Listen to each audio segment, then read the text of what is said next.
There's no way you could talk about the pilot episode of Arrow without hooding up. This episode has moxie, it has a great tone, and it slaps you right out of the gate. This show showed you, this show is not gonna be Smallville. This show is gonna be something completely different, something else. The pilot episode of Arrow is where we basically get to see Oliver's opening monologue acted out. He gets rescued, he is taken back to Starling City, and no one is that thrilled to see him, and he has a party. Oh boy, a lot happened in this pilot. It really set up the show that I didn't know I was going to be getting. You get the training montages of what Oliver's willing to go through to become the Hood, or what, the murderer that kills all the bad people in the city. You get him shooting the tennis balls, you get the salmon ladder for the very first time, but also it's the beginning of the flashbacks, and you see how brutal the boat sinking is, and also you see his father kill himself in front of his own son, that is how I stuck with the show, is seeing how brutal the writers were going to be towards their own characters. The pilot of Arrow set everything in motion. There was already this, should this happen about this show? Can you do the Green Arrow? Can you make this work? Because a lot of people remember the Green Arrow from Smallville and was like, is this gonna be the same thing? And we saw some of the steals of Stephen Amell and was like, how is this gonna differ? I think like a lot of people, I was checking out Arrow out of a sense of morbid curiosity instead of fan devotion, and it felt like they were doing this show because Green Arrow was popular on Smallville, and Smallville had just ended, and so like, we're gonna do this. And when you start watching it, it feels like it's like The Dark Knight on TV. So it's like, it's cool, but am I gonna keep watching? The first time you hear, my name is Oliver Queen, you know they're setting a story up about him. This is a story where, in a sense, he's narrating it, which we lose later, but he's narrating you through what he's been through, what he's going through, why he's doing what he's gonna do. I think starting with Oliver's monologue is really powerful, and it tells you a lot about what the show is, and it heralds a lot of what it's going to become. I like starting with the rescue. I like that we get right into it, and then we choose to backpedal through the device of the flashback. But I kind of think once we leave the island is where it gets into really weird territory. I think this episode was smart to not only take a lot of its visual tones from one of the most successful superhero movies at the time and probably all time, but also to delineate itself. It's not as family friendly, or not that Smallville was always super lighthearted, but I think like a lot of people probably came in like me thinking like, Green Arrow from Smallville, and they're trying to make the Smallville money back, you know what I mean? And really setting itself out with a different tone from that altogether. I was actually surprised the first time I watched this pilot, and it had the "My name is Oliver Queen" as the beginning. I love that sort of became the credo of the show, but it goes to show you right out of the gate that this show has a mission.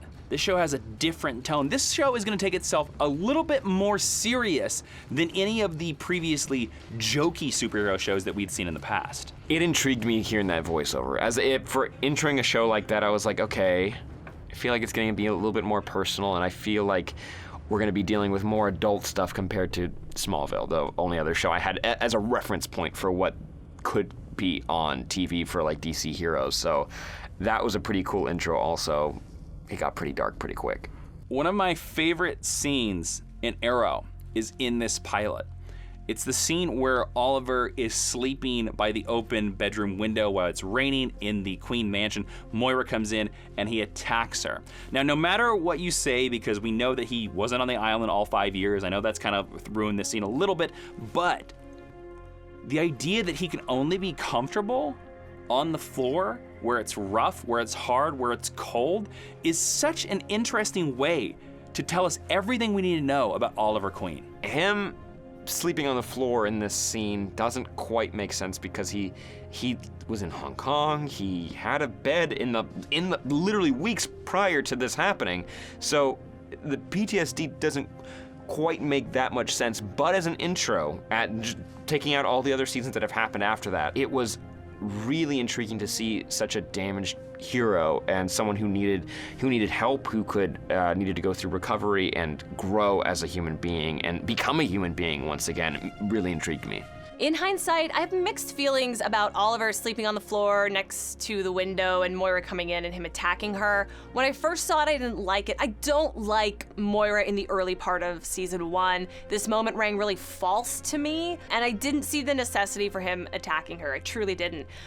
Knowing what I know now, so many seasons later, I liked it better the first time where I knew it wasn't a fake. I think the way the flashbacks have panned out, this scene actually loses what little gravitas it had in the first place. They tackled PTSD in a great way on the show. They paid respect to it, which is weird to say because they didn't make it seem like he was awkward or anything. These are things that will happen. For me, this scene doesn't change how I view the entire show, with him knowing he's not been on the island all 5 years, knowing that there was sometimes, yes, he slept on the floor with, Rain and stuff, but he did sleep in uncomfortable situations no matter what. There were always situations where he still could watch his back. He had to watch his back. He can never rest. So this episode proves that Oliver Queen's a badass right out of the gate. Him and Tommy get kidnapped, right? And then Stephen Amell starts parkouring over rooftops and stairwells, and he's cracking necks, and he's taking names. He kills a guy within the first 20 minutes of this episode, saying that this is not gonna be your daddy's superhero show. This is a new show. Our hero kills. And also, I kind of gave it a tone of Batman, but in a good way. That was my favorite scene. The parkour scene of him taking down all the thugs. And it's like in the warehouse and there's chains dangling everywhere. It was such a cool scene. I was like, okay, he's like a monster. And as soon as you get the reverse like neck snap, you're like, oh no, this show is not what I was expecting whatsoever. I'm in. Yeah, to watch the action in this very first episode set the tone for what you would see later on. He was able to do parkour, running off rooftops, doing leaps and bounds, and you were like, how does he learn all this? Until we start getting the flashbacks and you see how he's trained, but it's engaging, it's energetic, it's entertaining. The parkour Stephen Amell fight was interesting because you can tell that's why they cast him. Because I'm gonna be honest, he's not great in the pilot. He gets to be truly great, but he's not great in the pilot. I'm glad they did away with the body cam. That's not something that I'm really in love with, but I had never seen a superhero fight like this on television before. And that's why this fight is important. Look, you're not a DC Comics fan if you have not used the gif of Oliver Queen on Twitter of shooting all these tennis balls. I remember it was in every trailer for the pilot of this show, but there's a reason why, because it's impressive. You can't do that. I can't do that. None of you can do that. That's why he's the Green Arrow. Right out of the gate, we get classic Arrow montage with suiting up, shooting tennis ball, salmon ladder, and when you mentioned it, I immediately felt nostalgic, like, why don't we have him shooting tennis balls? Why don't we have him doing the salmon ladder? Like, it makes me wish we could have, like, as much as I love the Team Arrow and all the crazy obscure characters they've included in the show, I wouldn't hate if we straight, like, went back to basics. Him building the Foundry was kind of weird for me because I had to remember that, yeah, Queen Consolidated owns everything no matter what, so he has access to it. But when he went in the Foundry and went to the lower level, when he turned on the electricity, I'm like, yo, ain't people gonna know this? And then he brought all the lights and everything down. I'm like, how did you get this? You just had two bags. Where did all this come from? So that was the only thing that I wish we'd had more detail behind. But I like the fact how he set up his base operations, his lair. We saw that. We saw him making the arrowheads, filing them down. First time we see him take the bow out of the crate. And the tennis ball scene to make sure, yo, my accuracy is still good, I can do this. So the end of this episode is Oliver Queen running down a hallway, taking down dudes left and right with arrows in their faces, and Quentin Lance coming up after him. And Arrow hops out the window with a grappling hook, and even Lance is like, did you see that? Did you see that? Oh my God, it's Robin Hood. This fight showed us that this is the tone, this is the attitude of action that we're gonna get for this show. And I think that this was a perfect way to end the pilot. The moment we get to see like the Hood in action before he's getting all decked out and getting all his gadgets and whatnot, it felt like we were getting the closest thing to a Batman TV show, because as a reference of me not being a total comic book fan at the time, I was like, okay, sure, we're not gonna get like the cowl and we're not gonna get like gadgets and whatnot, but we're gonna see someone who's gonna get down in the dirt and get dirty. And like really, it's gonna be a gritty crime thriller TV show that has violence and kick-ass action. I'm up for this. This pilot is, I think, an excellent episode of television. And it's an excellent pilot episode for a television series because just when you think you've been surprised enough with the parkour, with the arrow fight, it gives you this last scene where Robert Queen shoots himself. He shoots this other guy and he shoots himself to save his son. That right out of the gate showed me that this is not going to be a normal CW show. This show takes risks. This show has balls. I cannot believe a CW pilot shot its dad in the first episode. That is the moment where I locked into the show. Up until that point, I was like, I don't know about this show. When they killed Robert Queen, I was in with Arrow. I hooded up. We assumed he died in the storm. We assumed whenever the Gambit tipped over and it capsized or whatever, he was gone then.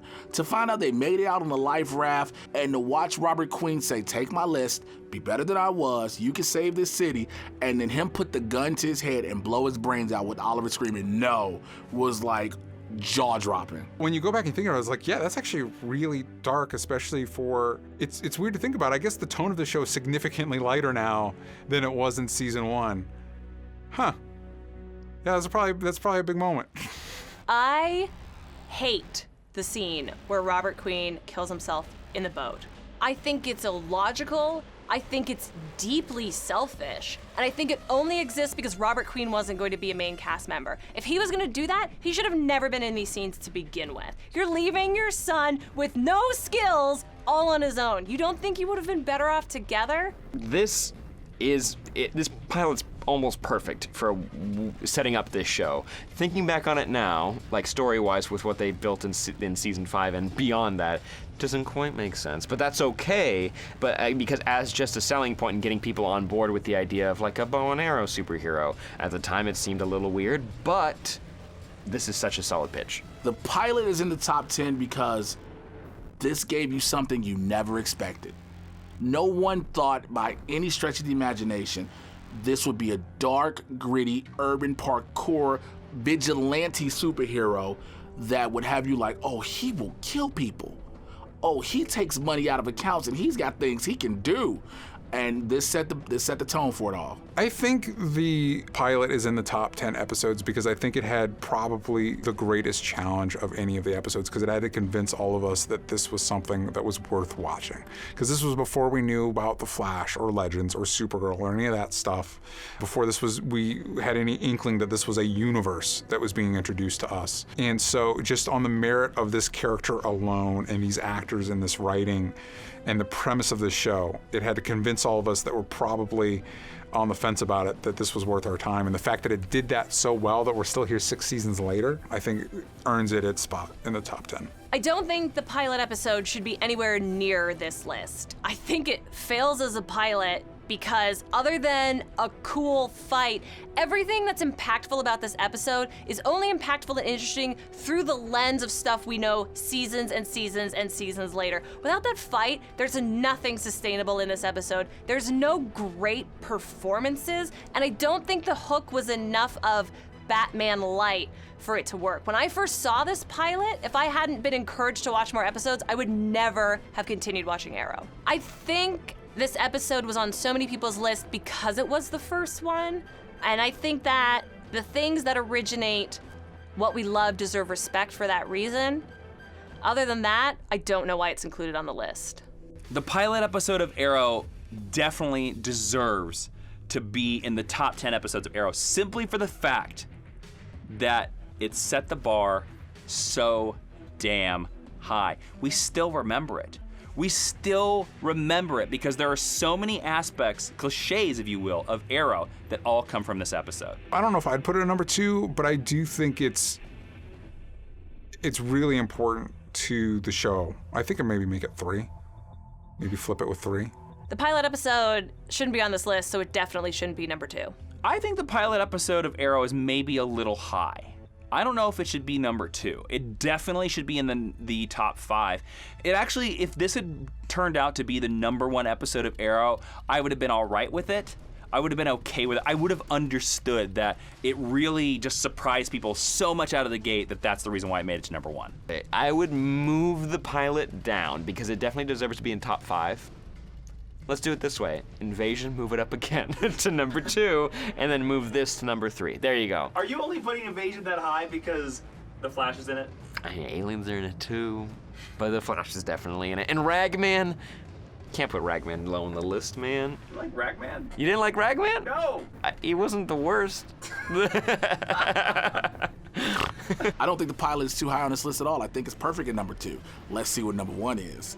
I'm pretty excited to learn what is considered to be the greatest episode of Arrow, especially knowing that it's not the one that I chose. I'm a little nervous to learn about what number 1 is. I want to see if maybe I'm on the same page with everybody else. Honestly, I don't know if I know what the number 1 on the list is going to be. I'm actually pretty interested, and I might move my list again to put Invasion on the top, but we'll see.